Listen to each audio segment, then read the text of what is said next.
Assalamu alaikum, how's it going? So, in this episode of Metal Fukimi, I'm going to get over the Nintendo Direct that happened on August 27th. I'm first going to talk about the Sora no Kiseki remake, Eiyu Densetsu Sora no Kiseki Trails in the Sky. And this is quite a surprise for multiple reasons, because first, Falcom usually announces and releases one game a year, and the game this year is the latest game in the Calvard arc, which is probably his latest arc, the latest game, Kai no Kiseki. And I was expecting Falcom to announce their next game on Kai no Kiseki got released in September. But however, because usually they always announce their next game in the shareholders meeting in December, and this time they announced their next game earlier, so it is quite a surprise for multiple reasons. First off, Falcom President Kondo Toshihiro already announced multiple times in the past that he would like to make some remakes of the first games in the Kiseki Trail series. So in a way, it's not that surprising, and I don't think he talked about it in the interview I did myself in 2019, but I think if you look at other interviews in 2020 and in 2021, etc., he definitely already talked about all this, about how he wanna make a remake of Trails in the Sky, of the Trails in the Sky first three games, so it isn't surprising at all. And another point is that the game does not have an actual title yet. For now, they just say it's called Eiyu Densetsu Sora no Kiseki the First, but there's a tentative title. Where can I show you this? I think in the article from Inside. So in the article from Inside, they specified, Falcom has specified that this is Kasho, which means it's a tentative title. So they might give it another name. For now, it's Eiyu Densetsu Sora no Kiseki the First, but yeah, they might give it another name. And next up is how they only announce the game on Nintendo Switch, but obviously the game is definitely going to release on other platforms at some point. And what's important to note about the Switch announcement is that the game is being developed on Switch with Nintendo Switch as a base, and this is just like Ys 10 that got released last year in Japan, which is getting released in English this year. And Ys 10 Nordics, the game was specifically made for Nintendo Switch, and then they made the PlayStation version based on it. So just like Ys 10, this is developed first for Switch, and this is very reminiscent of what happened with Falcom in the mid 2000s, because Falcom used to be a PC game company. That's something I regularly talk about. Falcom used to release their games only on PC, and then in the mid 2000s, they started releasing the Kiseki games on PSP, because PSP was like the most popular portable system in was one of the most popular portable system in Japan, thanks to Monster Hunter, etc. So they went for one of the most popular platform, and for one that could accommodate their 3D game, etc. Because on Nintendo DS, the game would not have been able to run. So in the same way this time, because in Japan right now, for over like maybe 6 or 7 years, Nintendo Switch is like the queen of consoles in Japan, if you don't count the mobile market, of course. So it's no wonder Falcom, these last few years, Falcom has been switching towards the Nintendo Switch. And for example, I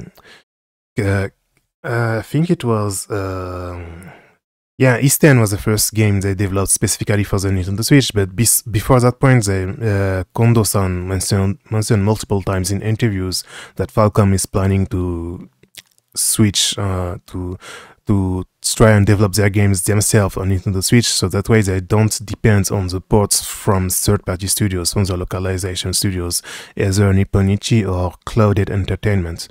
So they're making this game specifically for Nintendo Switch, but definitely at some point after the initial release, they are definitely going to release it on PC and PlayStation as well, and maybe even Xbox, like you never know. And another interesting point I wanted to mention is that both in the trailer both in the English Nintendo Direct and in the Japanese Nintendo Direct.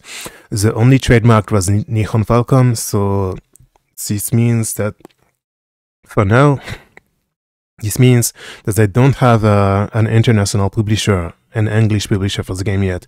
So this means they didn't immediately ask Nipponichi Software America to localize the English version, which is interesting because for now NIS America is handling all Falcom games, right? NIS America is handling all Falcom games, so it's quite surprising that they didn't ask them directly. So maybe they are planning to change international publishers, and Gematsu also talked about this. They contacted Falcom representative to talk about the Western publisher, and they said at this time the Western publisher is to be determined, which is why our company name was mentioned in the announcement. There is a possibility that we may handle distribution ourselves, but if arrangements are made with a local publisher, they will be responsible for distribution instead.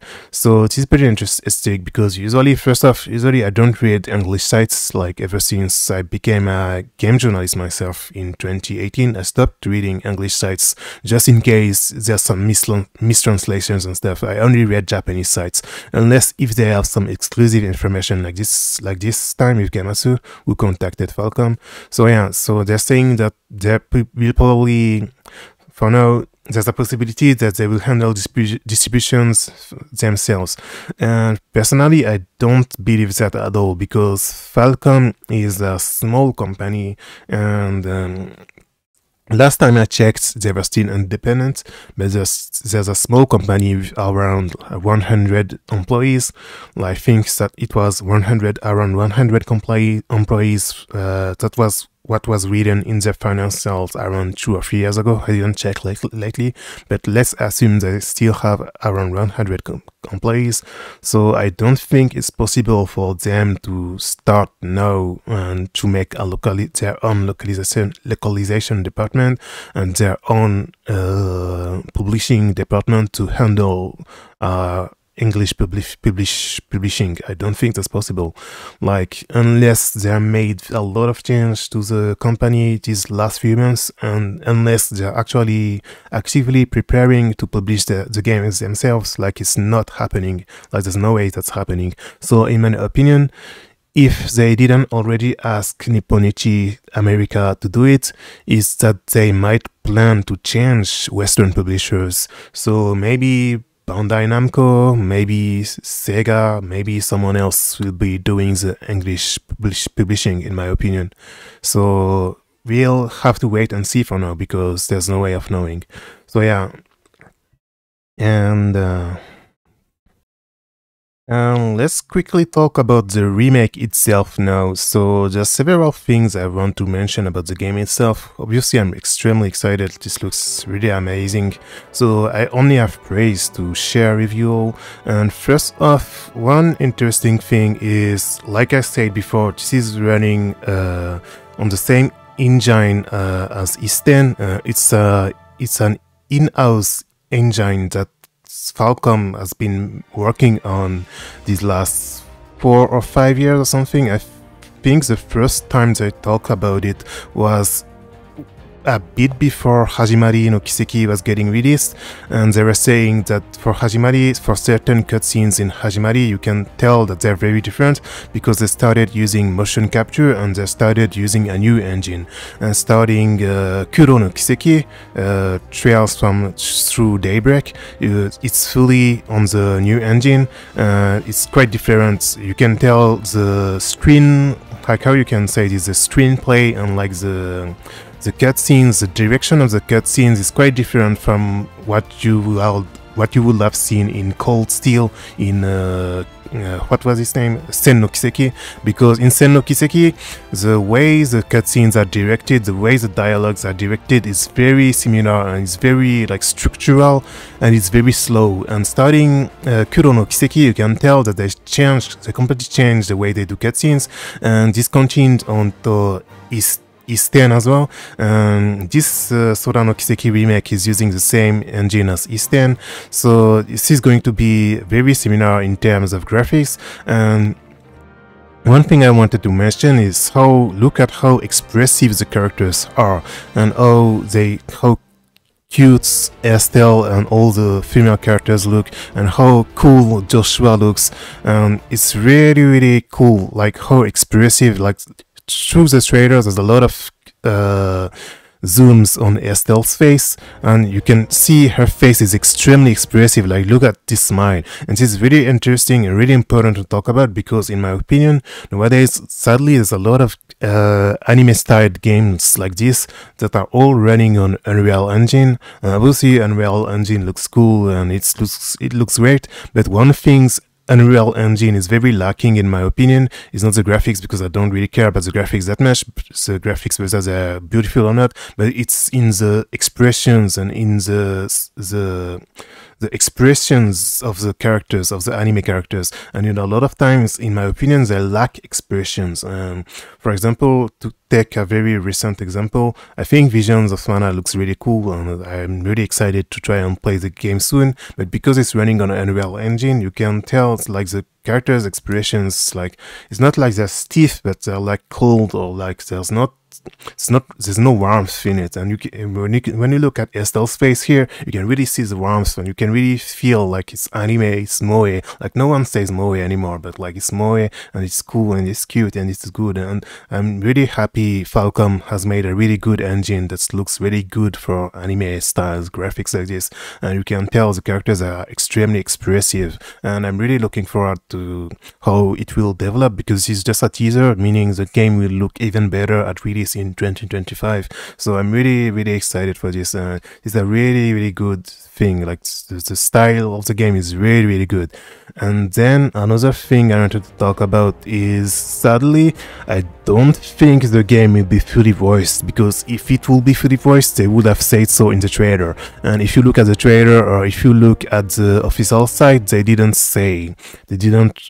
write that it's fully voiced, meaning this is kinda sad, but in a way, this is probably will have less voice acting than the original, not the original game, but the evolution version of the game on PS Vita, because Sora no Kiseki and Zero no Kiseki and Ao no Kiseki, the liberal arc, Trails in the Sky, the 3 Trails in the Sky games, and then the 2 Crossbell games, Trails from Zero and Trails, what was its English name? I forgot the English name, but the Ao no Kiseki and Zero no Kiseki and Sora no Kiseki, all 5 games, they got re-released on PS Vita with some full voice acting. So sadly, the remake won't have full voice acting, because or else they would have definitely written about it on the official site, but it's not anywhere. And another point is how they explain there's no seamless exploration between the dungeons and the fields and the cities, so there's no transition anymore. And when it comes to the battle system, it's going to be the same as usual, except this time it's kinda like Kuro no Kiseki Trails through Daybreak, except there's no action system. So once you meet an enemy on the field, once you hit them, the battle will start, and it's common battle, meaning it's turn-based, and it's the same system as the series, with the arts and with the orbments, etc., and with the quartz, etc. So it's going to be the same system as usual, with a few new elements. And I guess that's all. There's nothing else I wanna mention. I think that's pretty much everything. So yeah, I'm really excited for this, and like, I wonder, obviously, because this is the first game, obviously they're going to remake the second and the third game as well, but I wonder how much time it's going to take. And maybe because Kai no Kiseki isn't the ending of the Kiseki series, but they explicitly say that it's going to be a game with a lot of revelations and a lot of huge moments for the series. So there's probably only 2 or 3 games left after Kai no Kiseki. So what I'm wondering is, maybe once the Kiseki series ends, they're planning to remake everything, at least maybe until Ao no Kiseki, maybe, at least, at the very least. But if they do remakes until Ao no Kiseki, they're definitely going to remake Sen no Kiseki as well, because Sen no Kiseki is one of the most popular arcs. So if they remake until Ao, there's no way that they won't remake the Rin games as well. So I guess like Kiseki isn't ending anytime soon, because the series is actually finishing, but they're probably going to remake everything. So yeah, It's definitely still going to get a lot of money from this, and hopefully Falcom, if they switch publishers, international publishers, hopefully they will try to make some simultaneous worldwide releases as well, because this is one of the big things that is hurting the Falcom games. And one reason a simultaneous release don't happen is how the script writers at Falcom, they're always working on the game scripts until the last moment, and that's also one of the reasons why the games are never fully voiced, because they keep working on the scripts until the last moment. So if they manage to change this, in order to change this, they will have to stop the yearly releases as well, so they can focus on a game and properly finish it before release, and completely change the way they're working and completely change their schedules. But I don't think that's happening, because the reason the yearly releases of Falcom have been happening like for over 15 years is because of their shareholders, and the shareholders want at least one game to be released per year, so that's why they're keeping this rhythm, even if they know. I don't think Kondo and the employees at Falcom, if they really had a choice, I don't think they would keep the yearly releases, because I don't think, like, if you look at the final sales of Falcom, like if you look at the final sales from 2 or 3 years ago, I'm not sure about now because I didn't have the time to look at the latest ones, but if you look at the ones, I looked at the ones from 2 and 3 years ago, like Falcom was never in the red, and they're not in a difficult situation. Like even if they don't release a game for 1 or 2 years, it's not like they're going to die or anything. And the Kiseki series likely has been extremely popular the last 5 or 6 years thanks to its Chinese and Korean releases as well. So that's another thing I always say, like in China and in Korea, visual novels, ADV games, and text and story heavy games like the Kiseki series, they're extremely popular, so it's one of the biggest markets for them, and that's why they're making simultaneous releases for the Kiseki games in China, but not in English, because that's more complicated and it's less popular. So yeah, so if they switch international publishers and they switch to someone else from Nipponichi, maybe they will start making worldwide releases. But yeah, they still need to fix the problem of how they are working on their games until the last moment.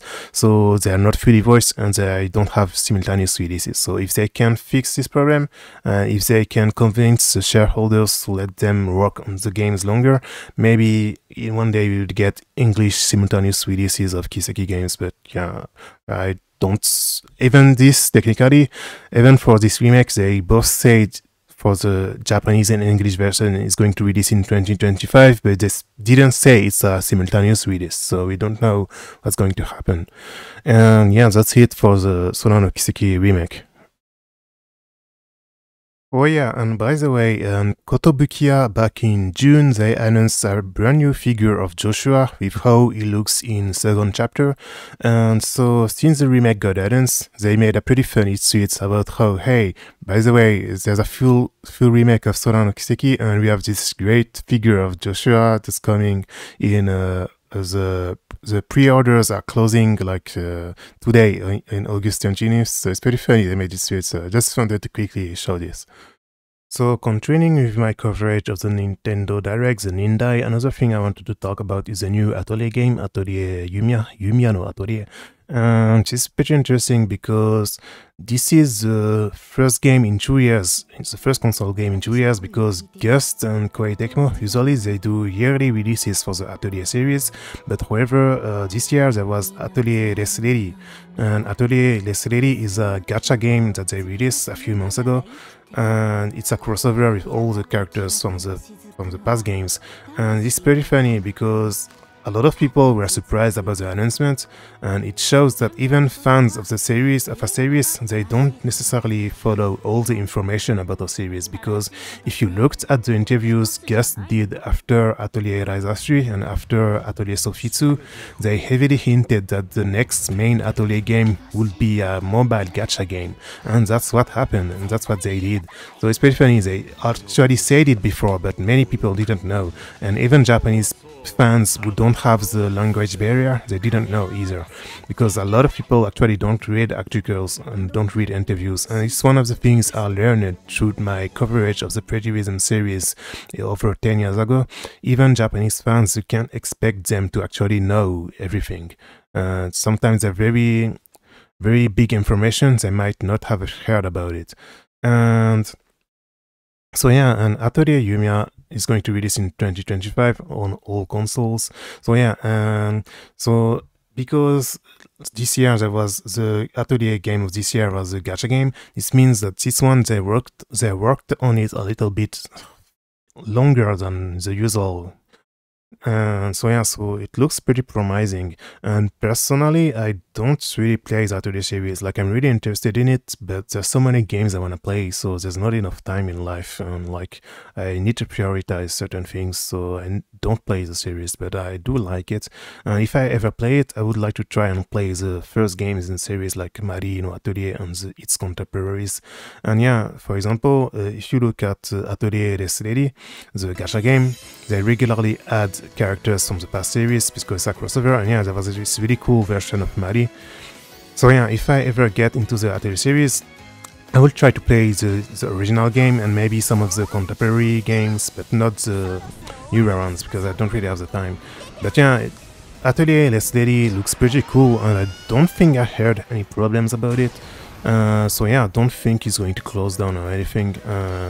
It's been going on for several months now. I don't think there's any problems with it, so if you like the Atelier series, you could try it out. There's a Steam version as well, but it's only in Japanese. I don't think there's an English version.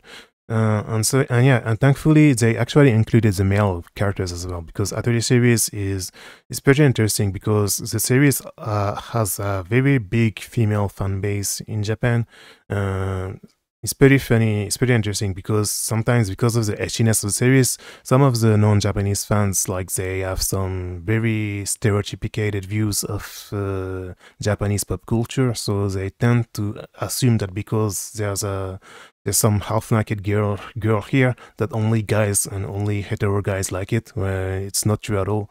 And anyway, so yeah, and one thing I wanted to mention that you probably haven't heard about is that Koei Tecmo and Gust also announced there's going to be a live stream of Atelier Yumiya on September 2nd, and this is where they're going to reveal actual details on the game, the first details on the game, and they're probably going to introduce the protagonist and confirm who is the seiyuu, because they didn't say who is the seiyuu yet.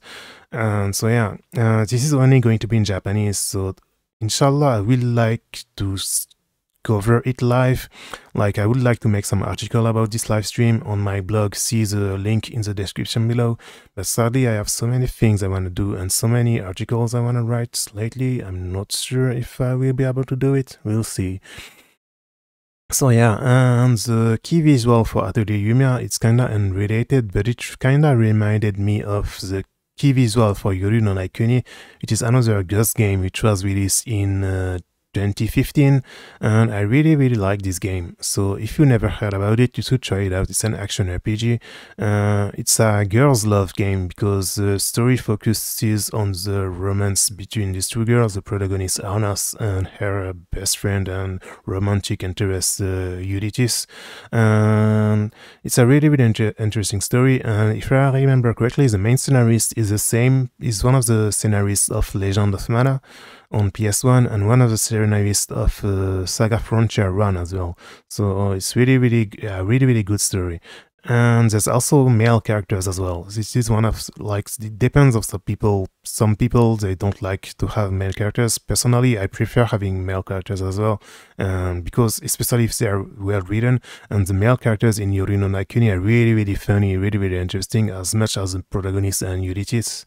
So if you never heard about this game, you should definitely try it out. And there's also a sequel, but I really don't recommend the sequel. I think it's one of the worst sequels I've seen in the last 10 years. It's inferior in every way. So if they ever make Knights of Azure is the English name, if they ever make a Knights of Azure 3, I really hope it will be closer to the first game rather than the second game. And one last thing I can mention is that the protagonist, Arnas, she's voiced by Mao. It was one of the first roles Mao did after she became a seiyuu. Mao, she used to be an actress, and she used to be a tokusatsu actress. She was Gokaiger, like Gokaiger Yellow, the Super Sentai series from around 15 years ago. It was the 40th anniversary of Super Sentai or something. Kaizoku Sentai Gokaiger. She was Gokai Yellow, Mao, and then she stopped being an actress and she became a seiyuu. And this was in 2015. She was one of her very first roles, and it's pretty interesting because Anna, she has multiple transformations and her personality changes with the transformation, and Mao did all the voices for all the transformations, and she did a really incredible performance. And I remember I was really impressed by her back when I played this in 2015. And it's one of the reasons why I really started liking Mao, even if I'm not a Seiyu Buta either, so I don't play or watch anime only because a Seiyu I like is in the series. But anyway, if you never heard about Knights of Azure, Yuri no Naikuni, it's a really good game. Obviously, it's not perfect, it has many flaws, and it's a Gus game, so don't expect like some really advanced thing. But in my opinion, it's a really good game. If you like comedy, if you like girls love, if you like a good action RPG with some funny systems, if you like the character design, you should definitely play this game if you haven't. And so yeah, and back to Atelier Yumiya, like I don't really have anything in particular to add. I think like I wonder if the game will be closer to Ryza. It feels like an evolution to Ryza with even more different exploration systems, etc. So maybe it will be pretty fun, but yeah, sadly I don't really have the time to play the Atelier series, so I don't think I will play this game myself. So the other very big announcement in the Nindai is, in the Japanese version of the Nindai, is how Konami has announced a remaster for Tokimemo, the very first Tokimeki Memorial game. And this is not a surprise because a few months ago there was a special event for the 30th anniversary of the series, and at the event they heavily hinted that a remaster was coming, a remaster or a remake, and it turned out to be a remaster, but there's also a new mod with some brand new graphics, so she's really cool and really interesting. Another thing that they explained is that the emotional voice system, which is something starting from Tokimeki Memorial 2, is a system that makes it so the characters' voices, they can pronounce the name you inputted for your protagonist. So the characters will call you by your name. So they added this to the remaster because original Tokimemo 1 didn't have the system yet. The character's voice acting is based on the Tokimeki Memorial Forever Review version, which is the Sega Saturn port of the game, because it was originally a PC Engine game and then it got ported to PS1 and to Sega Saturn. And I actually own the Sega Saturn version of the game. I can't show you now, but I actually own it in the shelf in my room. But anyway, and these are really cool announcement, but sadly, just like I expected, they didn't announce an English localization, and that's something like I talked about it in a previous episode when I was talking about the anniversary event. I was saying that it's definitely going to be a remaster, but I doubt that they will localize it. But it's not impossible. Maybe in a few months, maybe depending on how the game is selling in Japan, maybe if they see there's a lot of interest, they might localize it, but it's not like, I wouldn't say it's impossible, because nowadays there's so many localizations of things that happens even decades later. Like if you look at Trials of Mana, second and third, he got localized by Square Enix for the first time after 25 years. So yeah, it's not impossible, but I don't think it's likely. And one thing I wanted to talk about is the updated graphics. They're actually pretty good in my opinion. It's really hard, usually it's really hard to keep the charm and to keep the appeal of this kind of character design, because Tokimemo, the original Tokimemo game, it has a very specific color palette, it has very specific warmth to it. There's a very specific highlights to it, to the hair and to the skin, to the clothes. There's very specific highlights, there's very specific color palettes. It's very hard to reproduce and to give it the same feel with redrawn graphics without ruining it. In my opinion, obviously I still prefer the older graphics, but I think they did a they're doing a pretty good job, in my opinion, for the newer character design. I think it's not bad. Sometimes, like, there are some examples, like for example, the Yuno remaster, Kono Yo no Hate de Utau Shoujo Yuno remaster that released like a few years ago. The character design was really, really bad in my opinion. But here is pretty good. It could be much worse. I think I like this, but obviously I prefer the original. But I think I like this new design. It's not bad at all. So yeah, so I'm definitely going to try and play this one day, because I actually never played it. I say just now that I own the Sega Saturn version, but I actually never played it myself because I couldn't speak Japanese. Nowadays, I'm much better at Japanese, so I would like to try and play it. And it's one of these games, one day I would like to play it with my hypothetical future wife, if I can find someone. Like, I really want to play this. And so yeah, so this is another thing I always talk about. Obviously, Konami does some bad things, but there's still a lot of developers, and there's still a lot of very passionate people at Konami that are still trying to do good things. And the Tokimeki Memorial series is one of the series that Konami has still continued, because in 2021, there was a brand new game in the Tokimeki Memorial Girls Side series, which is the same thing except you play as a girl and you gotta find a boyfriend. So it was the first game in years in the series. It released like 2 years ago, and it was much better received than what they hoped. So they did a lot of DLCs as well. And they even picked some really famous seiyuu as well, some really famous voice actors. And for example, the main heroine is this guy. The main heroine is voiced by Yuki Kaji Yuki, one of the most popular seiyuu of all time. Eren in Shingeki no Kyojin, Attack on Titan, etc., etc. So yeah, and the game actually sold back in 2023. They announced that the game has sold over 15,000 copies, which is really, really huge for a visual novel, and really, really huge for a ADV otome game like this. And like, it's not often that Japanese games, for a game that only released in Japan and only in Japanese, it's very, very huge. So yeah, so obviously it's not as big as the millions of copy Konami has been selling with Momotetsu, and it's not as big as the millions of copy Konami has been selling with the Powapuro series. But yeah, it's still really, really cool and really, really good. So it's not surprising that the Tokimeki Memorial series is coming back. So, following the success of this, they also released some remasters of the Girls' Sides games back in like a few months ago.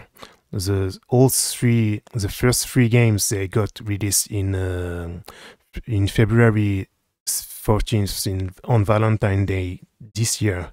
So all three games, they got remastered on Nintendo Switch with brand new features and better quality of life and some really cool enhancements. So yeah, so like I will say, obviously the higher ups at Konami, they do some bad things, but there's still some really passionate developers who try to do some cool things. So yeah, so this was originally released on Nintendo DS, so they made some remasters on Switch. And yeah, so that's all for the Tokimeki Memorial. I think I don't forgot to say anything. And yeah, it's going to release in 2025, only in Japan. And maybe there's going to be an localization, but I don't really expect it, but it's not impossible. And once this one is over, they're definitely going to release some remaster for 2 as well, and maybe for 4. And for 3, I don't think they're going to remaster it, because from what I understand, because 3 is in full 3D and the characters, they all look like very weird. It's not a very good game, visually speaking, so I don't think they will remaster 3, or maybe they will, but they will definitely do a remaster for 2 as well, and for 4, and for 3 I'm not sure, but you should expect 2 to come around as well. So yeah, I'm really excited for this, and hopefully I can play it with my hypothetical future wife one day. So the next Nintendo Direct announcement I want to cover is the remaster of Tales of Graces.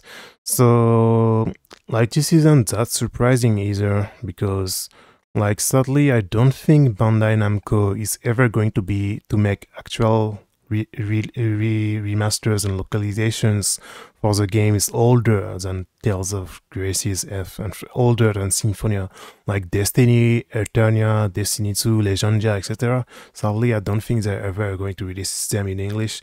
And maybe one day, maybe they will make some remake for Destiny, or some remake for Fantasia. But I don't think they're going to remaster them. But yeah, anyway, so this is cool at least that Bandai Namco has decided to not kill the series, but technically we still have to wait and see because the remaster of Tales of Fantasia, of Tales of Symphonia, sorry, was the worst version the game ever had. It was so bad. It was filled with bugs, like especially the Nintendo Switch version. So you have to wait and see for this release first before being happy, because maybe they're completely, maybe there is going to be extremely bad. So you can't be so happy for now, because yeah. And yeah, Tales of Graces was first released on Nintendo Wii, and then it got ported to PS3 with the F version. Tales of Graces, the team who did it is the same team as the Destiny team, so it's not a battle system with some MPs. It's a battle system which is based on your own. I don't really know how to explain it, but it's not based on MPs, but actually. And the battle system is pretty cool, and it's pretty nice that they're remastering this game, because in my opinion, like, this is the last game that was really, really good. After that, with Tales of Xillia is not like it's a bad game, but it's definitely inferior in my opinion.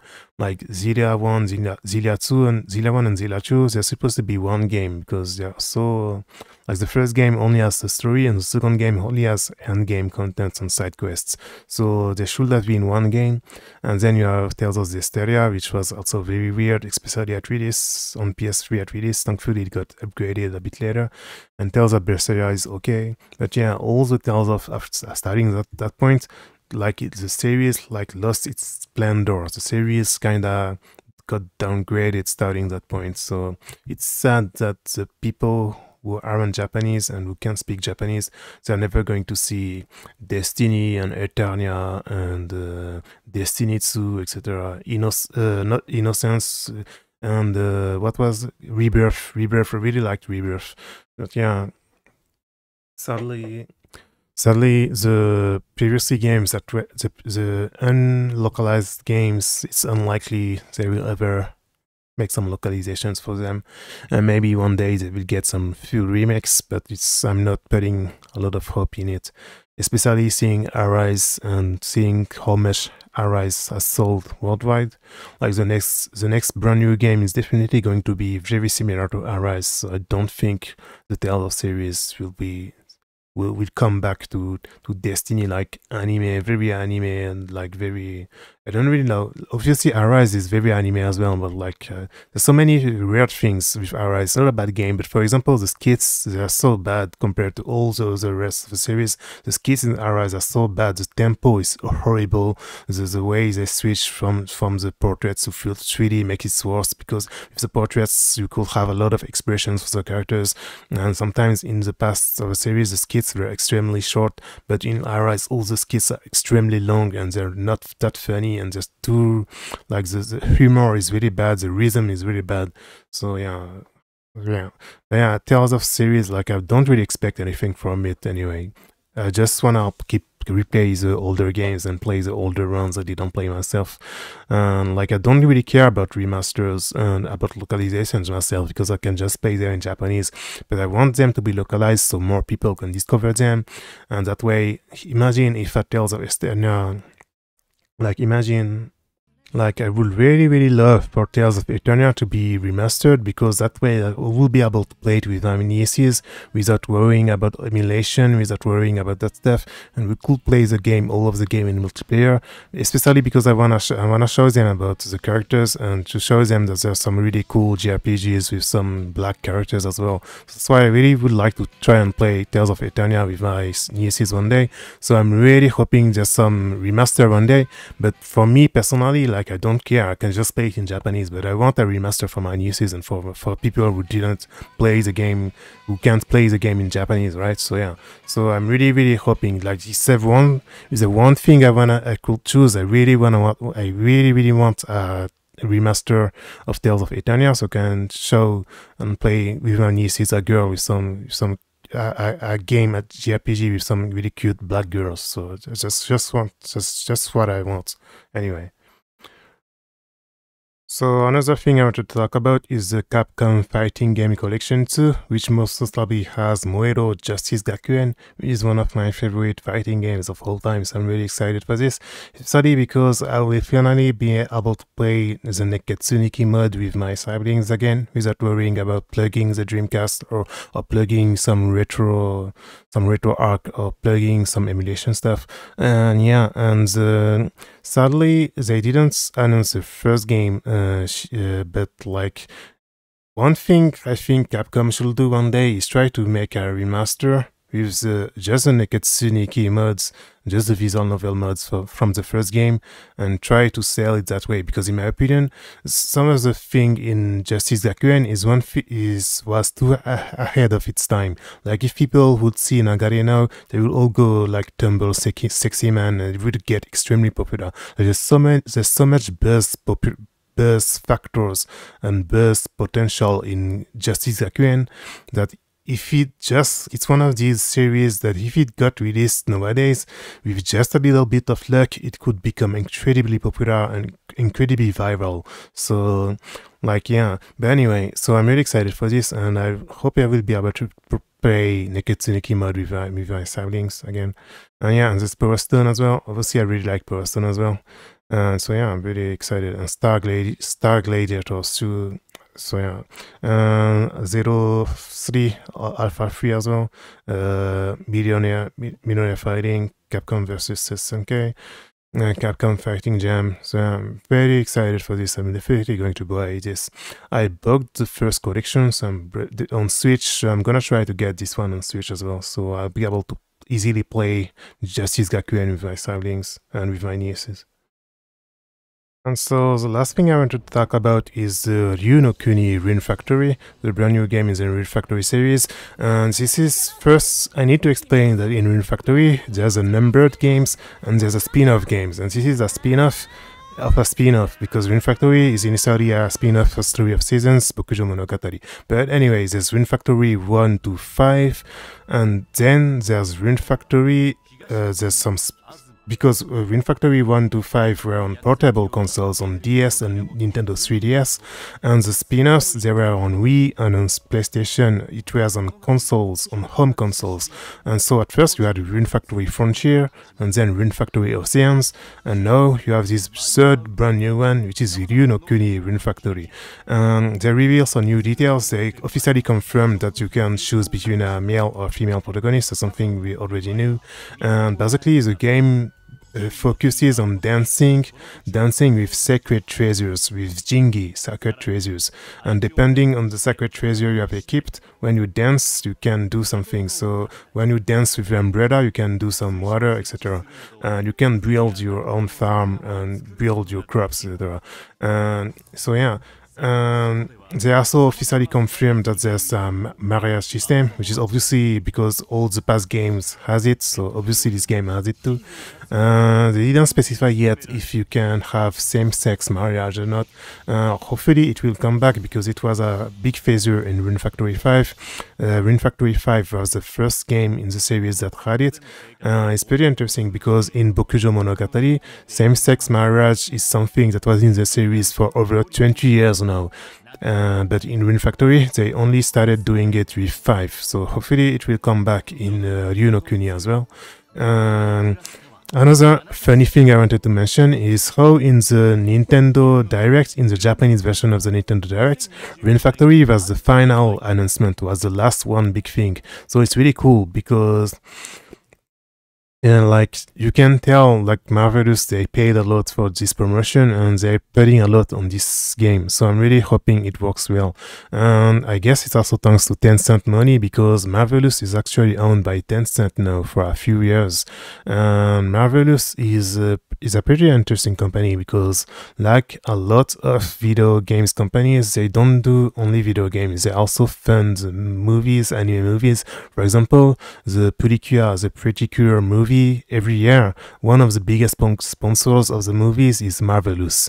And the Tenipri what was his name?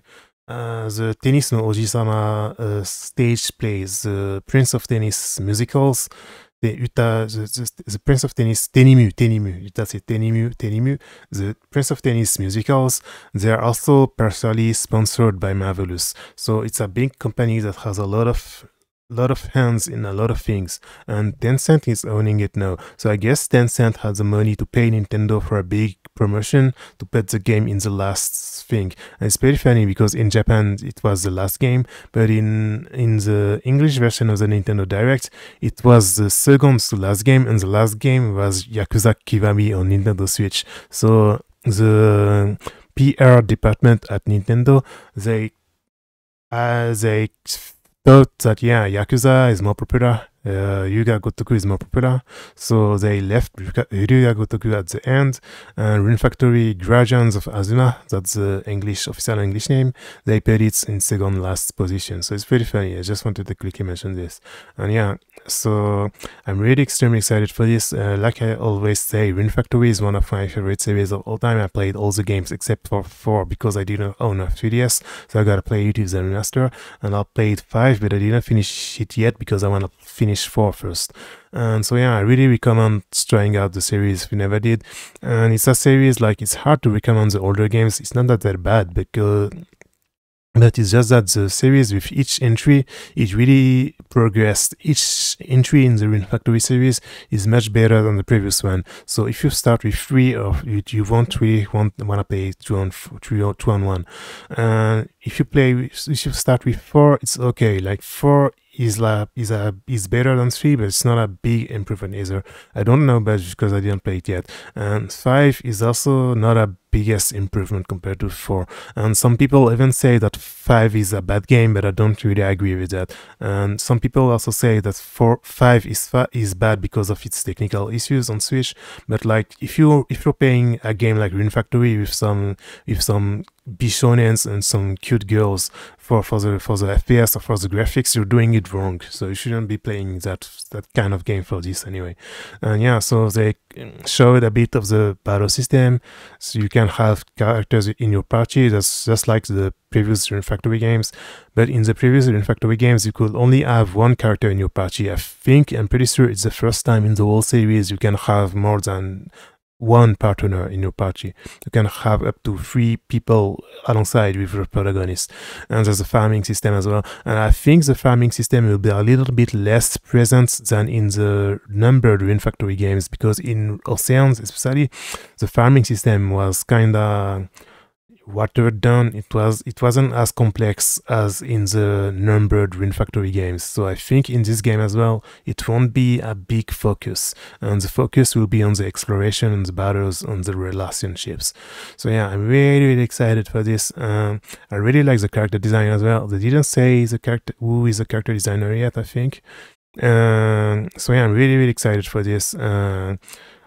Yeah, and they published some official artworks of the characters as well. So I'm really excited for this. Like they look so cool. Like it's such a really cool, like Rafu. It's a really cool Rafu, like old traditional feudal, like fantasy feudal Japan outfits, Wafu outfits, but it's also really cool, really cute. Like the girl is super cute.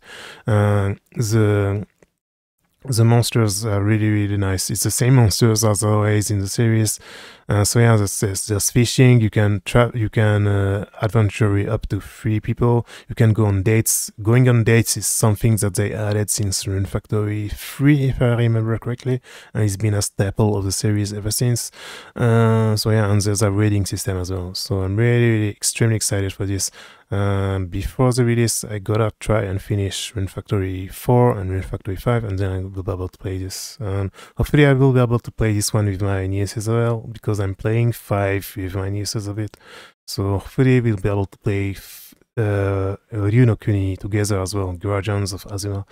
And that's the last news for today. I wanted to focus on the Nintendo Directs, and it's already been 1 hour. So yeah, thanks for watching this video, and remember to like and subscribe, and thanks, bye.